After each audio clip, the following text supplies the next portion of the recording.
Hey guys, it's Daniel here to talk about week one from the law course. I thought it was very informative and a really good start and foundation for the course going forward. I guess I'll begin with the text readings that we had. Um, Risk management was a main focus in one of the early chapters. And really from that, and a side thought that I had going through this, which I think is going to be the case going forward, is that a lot of these principles, while we look at them from the side of the sport world, which the text itself tells you we're going to do, which we should, considering the program that we're going through. But I think a lot of the principles that we have already learned, and I'm guessing that we're going to learn throughout this module, is really beneficial to understand from most aspects that you might face something with. In any form of business, whether it's us on the sports side or if you one day leave and go into banking, if you don't have the common principles of risk management in place, you're probably going to be in trouble at some point down the road.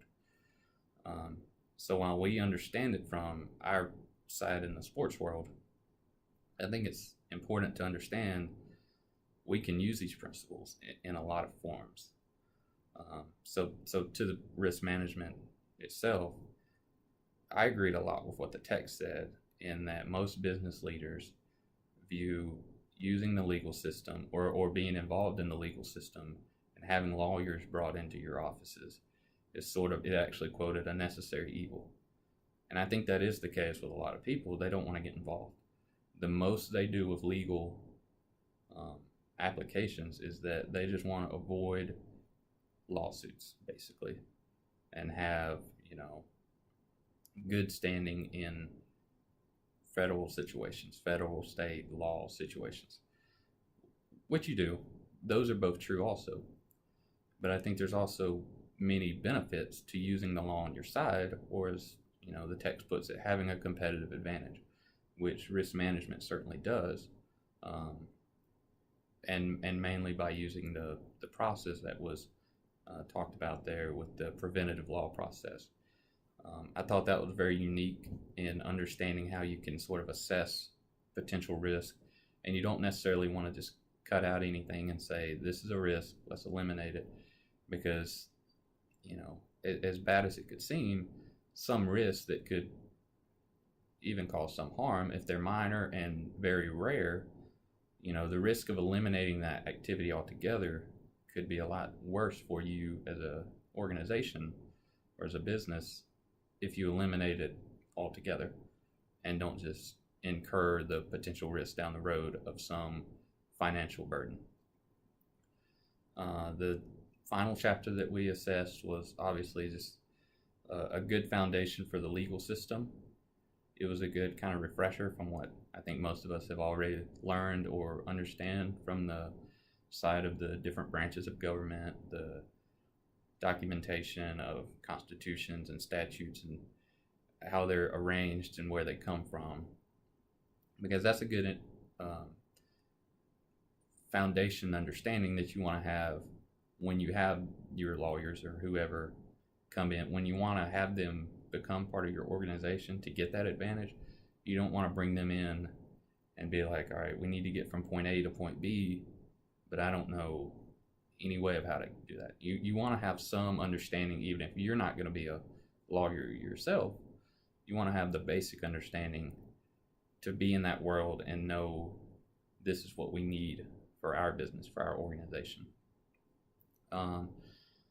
Another really interesting part of the first week was the Grove City case, obviously. I had always really, when I studied it in undergrad, I think I had studied it more from the federal government side. So it's kind of interesting to really see the whole video coming from Grove City's point of view, where they, felt like they were kind of being handcuffed by this Title IX bill that was coming out and having to, as they said, sign a blank check for compliance purposes. My only sort of question about it was, the president himself at the time said in the video that their goals as a university were not that different from what the goals or the regulations of the bill were. So I'm not really sure why they made their stand for freedom, as they put it, in this particular case. because I don't think, had they simply just signed it and gone along with it without making any kind of deal about it, I don't think anyone really associated with the university would have felt like they were being um, taken advantage of or having their freedom removed. Because I think, the Title IX's basis is not discriminating among race and religion or sex or anything. I don't think in that day, and certainly not in today's day, I don't think anyone would really disagree with those principles.